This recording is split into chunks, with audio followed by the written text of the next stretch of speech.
ختم نہیں کیا، کسی امام نے تعزیے نہیں نکالے۔ تعزیے کی ایجاد کب ہوئی؟ تاریخ سن لو، جو بہت تعزیے کر رہے ہیں ہمارے یہاں کے آج کے جوہلا کچھ سنی کہلانے والے، اس کی ایجاد ہوئی تیمور لنگ بادشاہ سے۔ تیمور لنگ بادشاہ نے تعزیے کی ایجاد کی، اور تیمور لنگ پیدا کب ہوا؟ 1336 عیسوی میں، اور اس کی موت ہوئی 1405 عیسوی میں۔ حالانکہ تیمور لنگ کے بارے میں تھوڑا سا پس منظر میں بتا دوں کہ دنیا کے 3 عظیم فاتحوں میں اس کا نام گنا جاتا ہے۔ دنیا کے ایسے 3 عظیم فاتح گزرے ہیں کہ جنہوں نے بہت بڑے دنیا کے علاقوں پہ حملے کیے، حکومتیں کی، اور جن کے خواب تھے کہ پوری دنیا پہ ہم حکومت کریں۔ اس میں ایک تھا سکندر، الیگزینڈر جس کو کہتے ہیں، سکندر اعظم، ارے بھائی۔ دوسرا تھا چنگیز خان، تیسرا تھا تیمور۔ بہت بڑا جنگجو اور ظالم بادشاہ تھا، کوئی بہت بڑا پرہیزگار متقی بھی نہیں تھا بھائی، ظالم۔ 42 ملک اس نے کل فتح کیا اپنی زندگی میں، جس میں روم، ایران، شام، ترکستان وغیرہ ہے۔ یہ پوری جنگوں میں اس کے ہاتھوں جو مارے گئے نا لوگ، اس ملک کو قبضہ کرنے کے لیے جو اتنے جنگیں کی، تو مورخین نے اس کا جو شمار کر کے بتایا وہ ہے 1,70,00,000، یعنی 1,70,00,000 لوگوں کا قاتل ہے یہ شخص تیمور لنگ۔ ایک پیر سے لنگڑا تھا، اس لیے اس کو لنگ بولتے ہیں، لنگ یعنی لنگڑا، تیمور لنگ، ظالم بادشاہ۔ مگر اس میں ایک بات تھی کہ ہر سال یہ عاشورے کے دن امام عالی مقام کے روضے پہ جاتا تھا۔ ایک سال بیمار ہو گیا، اور جب بیمار ہوا تو رونے لگا کہ بھائی اس سال میں امام حسین کے روضے پہ نہیں جا پاؤں گا۔ تو اس کا ایک شیعہ وزیر تھا، اس نے ایک تعزیہ بنا کے لایا، تعزیہ مطلب ہو بہو امام حسین کے روضے کی شکل میں، اور لانے کے بعد کہا کہ صاحب آپ اس کو دیکھیں، بادشاہ تو تسلی ہوں گے۔ بادشاہ کو تسلی ہوئی۔ اس شیعہ وزیر نے اس کا فائدہ اٹھایا کہ بادشاہ نے اپنی رضا اس پہ ظاہر کی، تو اس نے پھر حکم دیا کہ صاحب بادشاہ چاہتے ہیں کہ ہر گھر میں تعزیہ بیٹھے۔ 801 ہجری میں تعزیے کی بنیاد بنی۔ کس سن میں؟ 801 ہجری میں تیمور لنگ نے اس کی بنیاد ڈالی۔ پہلے تعزیے گھروں میں رکھے گئے، پھر جلوس نکالے گئے، پھر جلوس کے ساتھ ماتم شروع ہوئے۔ وہ بہت ماتم کب شروع ہوا میں بعد میں بتاؤں گا، یہ تاریخ کی کتابیں، اور میں نے جن تاریخ کی کتابوں سے حوالے پیش کیے یہ اہل سنت کی کتابیں نہیں، شیعہ کتابوں سے پیش کر رہا ہوں۔ 801 ہجری میں، اور 11ویں امام جن کا وصال ہوا حضرت امام سقی، جن کو امام عسکری بھی کہا گیا، 260 ہجری میں ان کا وصال ہوا۔ یعنی امام عسکری کے 541 سال کے بعد تعزیے کی بنیاد ڈلی۔ کتنے سال کے بعد؟ 541 سال کے بعد۔ بتائیے جو امام کے انتقال کے 541 سال کے بعد جس چیز کی بنیاد ڈلی، تو وہ مذہب کا ایسا کون سا حصہ ہو سکتا ہے کہ آج جاہل خادم و مجاور کہتے ہیں جو تعزیے نہیں نکالتے وہ غدار حسین ہے، وہ غدار اہل بیت ہے۔ محبت اہل بیت کے لیے تعزیے سے کیا تعلق اس کا بھائی؟ 541 سال کے بعد تو تم نے تعزیہ نکالا۔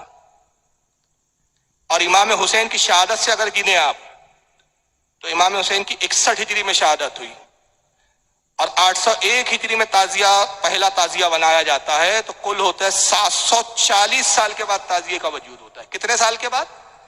740 سال کے بعد۔ یہ ہے تعزیے کی حیثیت۔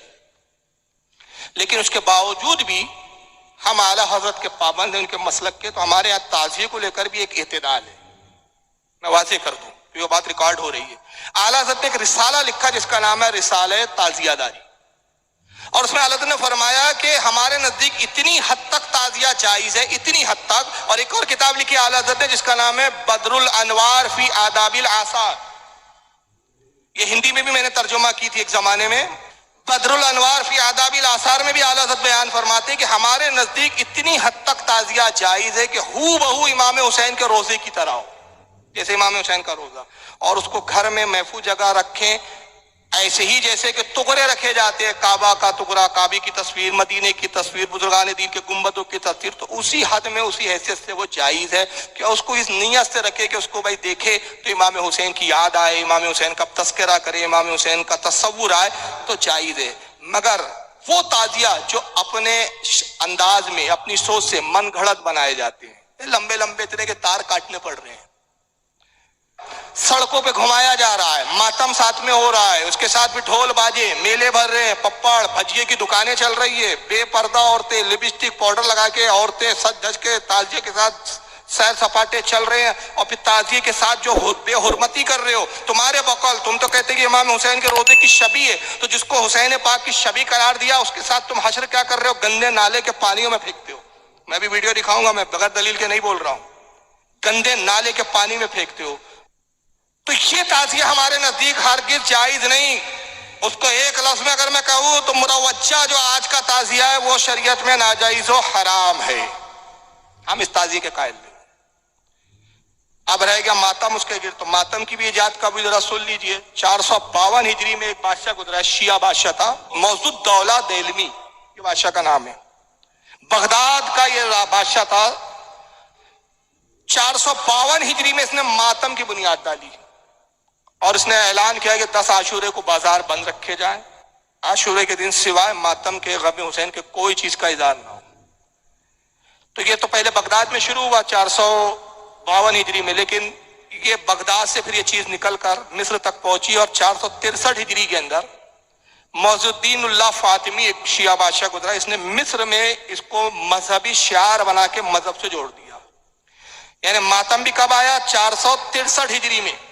61 ہجری میں امام علی مقام کی شہادت ہو رہی ہے، یعنی امام حسین کی شہادت کے 400 سال کے بعد ماتم رائج ہوا. اور اب ماتم میں اتنی ترقی ہو رہی ہے، اتنی ترقی ہو گئی کہ اب شیعہ علماء خود پریشان ہو گئے. میں ایک ماتم کی ترقی دکھاتا ہوں. اب چاقو چھری سے نہیں ہو رہا ہے بھئی، اب بندوق سے بھی ہو رہا ہے.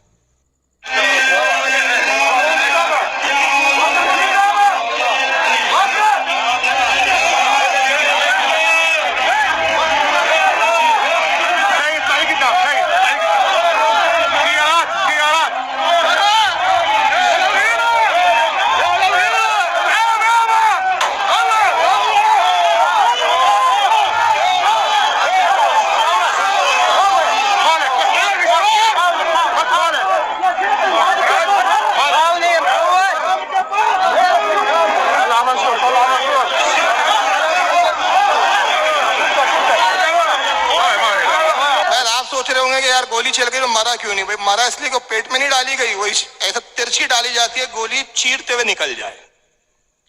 اب یعنی جیسے ماڈرن زمانہ آیا تو ماتم بھی اب ماڈرن ہو گیا ہے. اب چاقو کی جگہ بندوق بھی آ گئی صاحب. تو حالانکہ جہاں تک یہ معاملہ ہے یہ اہل سنت کا نہ کبھی شعار تھا نہ ہے، اور یہ ماتم کی حقیقت ہے کیا اصل میں اگر دیکھا جائے تو یہ تو مذہبی شعار 463 میں ہوا. لیکن اس سے پہلے اگر جائیں تو خود اہل تشیع کی کتابیں بتاتی ہے کہ جب کوفہ میں اہل بیت کی خواتین کو کوفہ کے بازاروں میں گھمایا گیا تو وہ کوفی جنہوں نے خطوط دے دے کے بلائے تھے، محبت کا اظہار کرتے تھے، انہوں نے پھر رونے پیٹنے شروع کیے، ماتم شروع کیا. اور انہوں نے زین العابدین کے پاس آ کے معافیا مانگنی شروع کی اور سینے پیٹ کے کہتے تھے زین العابدین ہم سے قصور ہوا کہ ہم نے بلایا اور آپ کے بابا کی حفاظت نہیں کی. خدا کی قسم اب اجازت دیجیے، اگر آپ حکم دے تو آج بھی ہم ابن زیاد سے لڑنے کے لیے تیار ہیں. ان کی کتاب مالی سبتین وغیرہ ساری کتابوں میں باتیں موجود ہیں. حضرت زینب نے اس وقت بددعائیں دی تھی. دیکھنا ہے وہ بددعا سننا ہے آپ کو؟ میں دکھا دیتا ہوں وہ خطبہ ان کی کتاب سے تاکہ مجھ پر الزام نہ رہے. بھائی یہ مالی سبتین فی احوال حسن حسین جلد نمبر 2 صفحہ 181 پر حضرت زینب کا خطبہ ہے.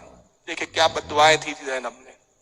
فرمایا اے اہل کوفہ، اے مکر و فریب کے پلے ہوئے، تمہارے یہ بہتے ہوئے آنسو کبھی نہ رکے. سمجھ لو یہ حضرت زینب کی بددعا کا نتیجہ ہے. تمہارا گریہ کبھی بند نہ ہو. تمہاری مثال اس عورت جیسی ہے جس نے سود کاٹنے کے بعد اپنے کاتے ہوئے کو ریزہ ریزہ کر دیا. تم نے بھی ایمان کی قسمیں کھائی اور پھر اسے غارت کر دیا. اب کون نہیں جانتا کہ تمہارے ایمان کی بنیادی مکر و فریب تھی؟ وہ کون سی بری خصلت ہے جو تم میں نہ ہو؟ خود شناسائی تمہارا شیوا، تکبر اور خوشامد تمہارا ترہ امتیاز.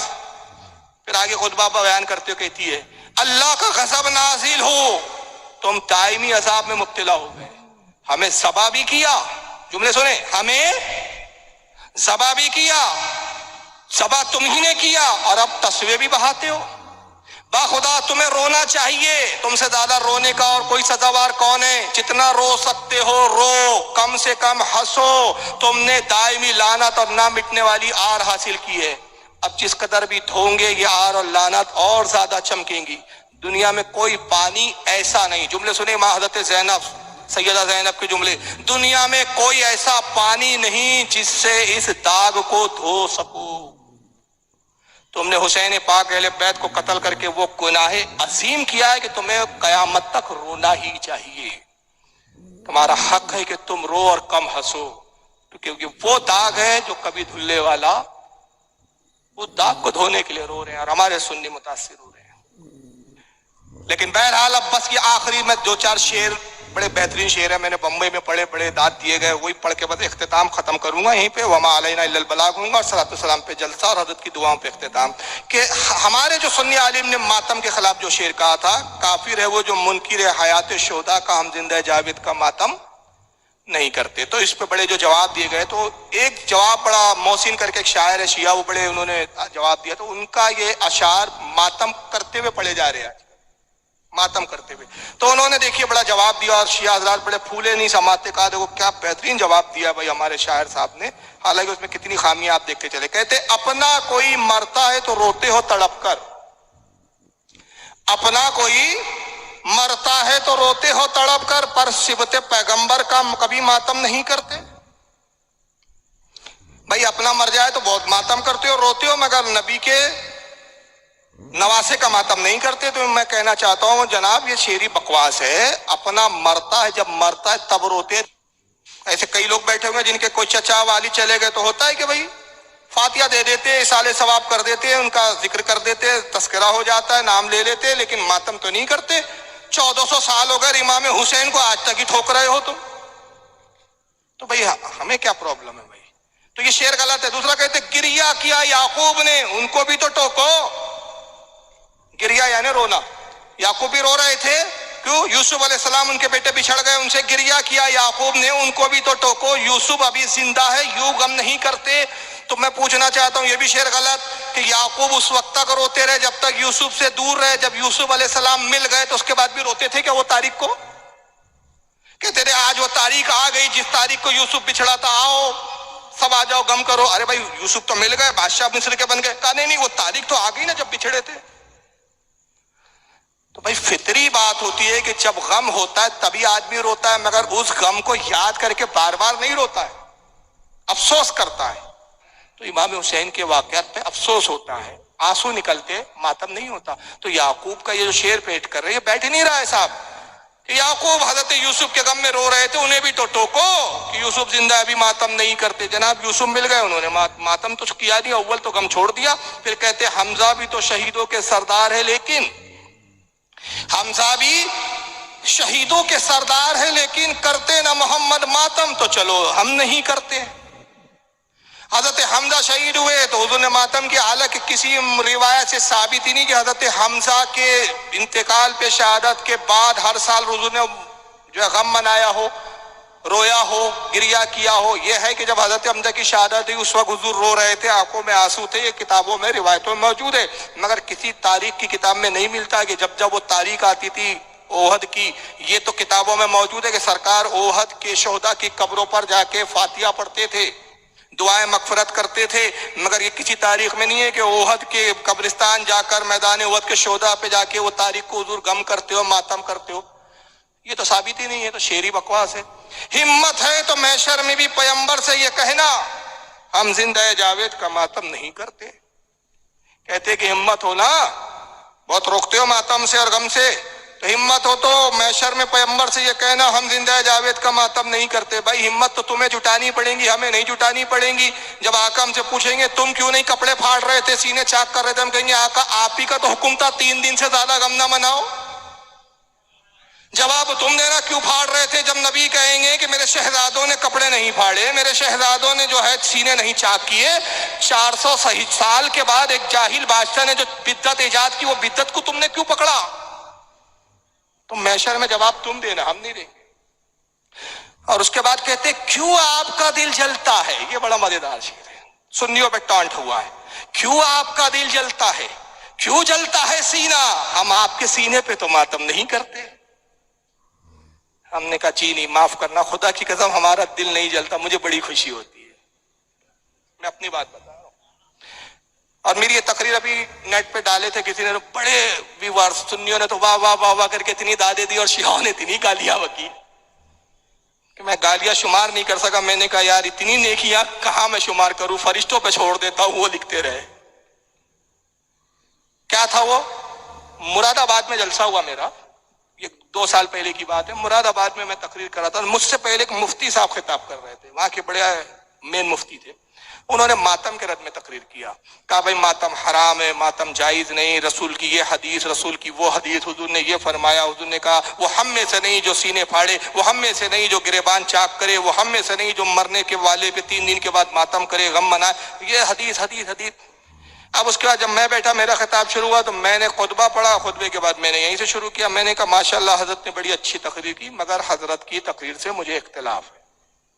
مفتی صاحب دیکھنے لگے کہ بھائی کیا اتفاق نہیں. میں نے کہا اتفاق اس لیے نہیں, ماشاءاللہ آپ نے تقریر اچھی کی, دلائل اچھے دیے, لیکن بے موقع تقریر تھی. وجہ یہ ہے کہ سنی ماتم نہیں کرتے.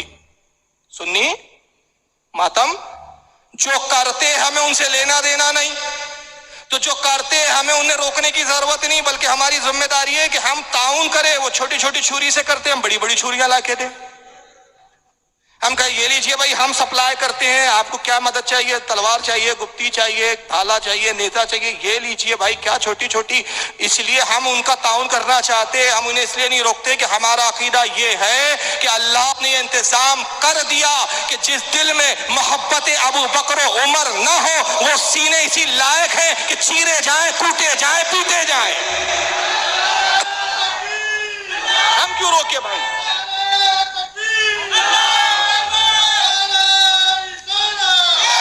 یہ تو قدرت کا انتظام ہے کہ تمہارے سینے میں بغض ابو بکر ہے, چاک کرو, سینے پھاڑو, چیرو. تو صاحب ہمارا نہ سینہ چلتا ہے نہ ہم کڑتے. تو یہ شعر ہمارے پہ نہیں فٹ ہوتا کہ کیوں آپ کا دل جلتا ہے, معاف کرنا ہمارا نہیں جلتا. کیوں جلتا ہے سینہ, ہم آپ کے سینے پہ ماتم نہیں کرتے. محسن یہ مقبول روایت ہے جہاں میں, اب شاعر صاحب آخری شعر کہہ رہے مقطع ہے, محسن یہ مقبول روایت ہے جہاں میں قاتل کبھی مقتول کا ماتم نہیں کرتے. اگر ہم قاتل ہوتے تو ہم کیوں روتے؟ ہم نے کہا قاتل ہی روتے ہیں تاکہ قاتل نہ سمجھے جائیں. اکثر قاتل ہی روتے ہیں, قتل بھی کرتے ہیں اور پرسے دینے بھی وہی آتے ہیں. تو صاحب یہ شعر نہیں جم رہا ہے یہاں کہ محسن یہ مقبول روایت ہے جہاں میں قاتل کبھی مقتول کا ماتم نہیں کرتے. یہ کتاب نے بتا دیا, حضرت زینب نے بتایا, جو قاتل تھے وہی رو رہے تھے. اور زینب کہہ رہی تھی رو, تم نے ہمیں ذبح بھی کیا اور اب تسوے بہاتے ہو. تسوے کہتے ہیں آنسو بہانا, موٹے موٹے آنسو بہانا. اب آنسو بھی بہاتے ہو تو تمہیں رونا بھی چاہیے. تو قاتل ہی روتے ہیں. بلکہ روایتوں میں یہ بھی آیا ہے کہ جب سر حسین یزید کے پاس پیش کیا گیا نا تو پہلے یزید بھی رویا. لوگوں نے کہا کیوں رویا؟ کہا اللہ کی لعنت ہو ابن زیاد پہ. میرا ارادہ یہ نہیں تھا کہ حسین کو قتل کر دیا جائے, میں تو چاہتا تھا ابن زیاد گرفتار کر کے میرے پاس لے آتا. بدبخت نے وہ کام کر دیا کہ قیامت تک اب امت مجھ پہ لعنت بھیجیں گی اس کام کی. اس نے بھی رویا تھا. بعد میں پھر وہ اپنی عقل میں آ گیا. تو بہرحال رونا تو یزیدیوں کا بھی کام رہا. لیکن اب آئیے سنی شاعر نے اس کے لیے کیا جواب دیا. اب ہمارے سنی شاعر نے کیا جواب دیا؟ نہ عشق حسین نہ ذوق عبادت, نہ عشق حسین نہ ذوق عبادت, غافل تو سمجھ بیٹھا ہے غم کو عبادت. نہ عشق حسین نہ ذوق عبادت, غافل تو سمجھ بیٹھا ہے غم کو عبادت. ہے عشق اپنی جان سے زیادہ آل نبی سے, ہے عشق اپنی جان سے زیادہ آل نبی سے. یوں سر عام ہم تماشا نہیں کرتے, ہے عشق اپنی جان سے زیادہ آل نبی سے. ہم سر عام یوں تماشا نہیں کرتے. کہہ دو غم حسین منانے والوں سے مومن کبھی شہداء کا ماتم نہیں کرتے. ماتم وہ کرے جو منکر ہے حیات شہداء کا, ہم زندہ جاوید کا ماتم نہیں کرتے. جو ان کی حیات کا منکر ہو اس کو ماتم کرنا چاہیے. خدا کی قسم ہمارا تو عقیدہ یہ ہے کہ ہم پکارے ہندوستان میں بھالر پورے کی زمین سے یا حسین المدد. خدا کی قسم کربلا میں حسین کو خبر ہوتی ہے, زندہ جاوید ہے حسین. ولا تحسبن الذین قتلوا فی سبیل اللہ امواتا بل احیاء عند ربہم یرزقون. قرآن نے کہا خبردار خبردار خبردار، ولا سے خطاب ہوا ہے۔ ذرا دیکھیں رب تبارک و تعالیٰ کے کلام کا انداز، جانتا تھا شہداء میں کی شہادت پہ ایسے لوگ آئیں گے جو شک کرے، خبردار ولا، خبردار ہو جاؤ، ولا تحسبن الذین قتلوا فی سبیل اللہ امواتا، خبردار ہو جاؤ جو اللہ کی راہ میں شہید کر دیے جائیں انہیں مردہ بھی خیال مت کرنا۔ اعلیٰ حضرت کا ترجمہ ہے، لوگوں نے کہا مردہ نہ سمجھنا، تھانوی صاحب نے کہا مردہ نہ سمجھنا، محمود الحسن دیوبندی صاحب نے ترجمہ کیا مردہ نہ سمجھنا، میرے امام نے کہا مردہ خیال بھی نہ کرنا۔ تو سمجھیں گا تیری اوقات ہے، اب سمجھنا بہت دور کی بات ہے، خیال پہ ہی روک دیا، خیال پہلے آئیں گا، سمجھنے کی منزل بعد میں آئیں گی، تو خیال نہیں کر سکتا تو سمجھے گا کہاں سے؟ خیال بھی نہ کرنا، بل احیاء، بلکہ وہ زندہ ہے، عند ربہم یرزقون، اور رب کی بارگاہ میں ان کو رزق دیا جاتا ہے، رب کی نعمتوں سے فیضیاب ہوتے ہیں۔ تو زندہ جاوید کا ہم ماتم نہیں کرتے، اگر کوئی کرتے کرے، لیکن میں پھر آخری بات پہ اختتام، میرا آج کے مخاطب وہ تھے جو اہل سنت پہ طنز کر رہے تھے، وہ تھے جو اہل سنت کو کمزور سمجھ کے آج ایک ہوا بنا رکھے ہیں۔ ایسا نہیں ہے، ہماری حکمت ہے کہ ہم ویسے ہی اہل سنت ایک ایسا مظلوم فرقہ ہے یار، ایک ایسی مظلوم جماعت ہے، دیوبندی دیکھو تو ہم پر حملہ کرتے، قادیانی دیکھو تو ہم پر حملہ، اہل حدیث دیکھو تو ہم پر حملہ۔ تو ہماری حقانیت کی دلیل ہی یہی ہے کہ حسین مختصر تعداد میں تھے، سب حملہ کر رہے تھے، آج ہم پہ بھی سب طرف سے حملے ہو رہے ہیں، کل بھی مظلوم تھے، آج بھی ہم مظلوم ہیں۔ اللہ تعالیٰ سے دعا ہے آج کی اس مجلس کو قبول فرمائے، جو کوئی بھی حق بیان ہوا اسے پر عمل کرنے کی اور اس پر اعتقاد اور اس پر مضبوطی سے قائم رہنے کی توفیق عطا فرمائے۔ وما علینا الا البلاغ المبین۔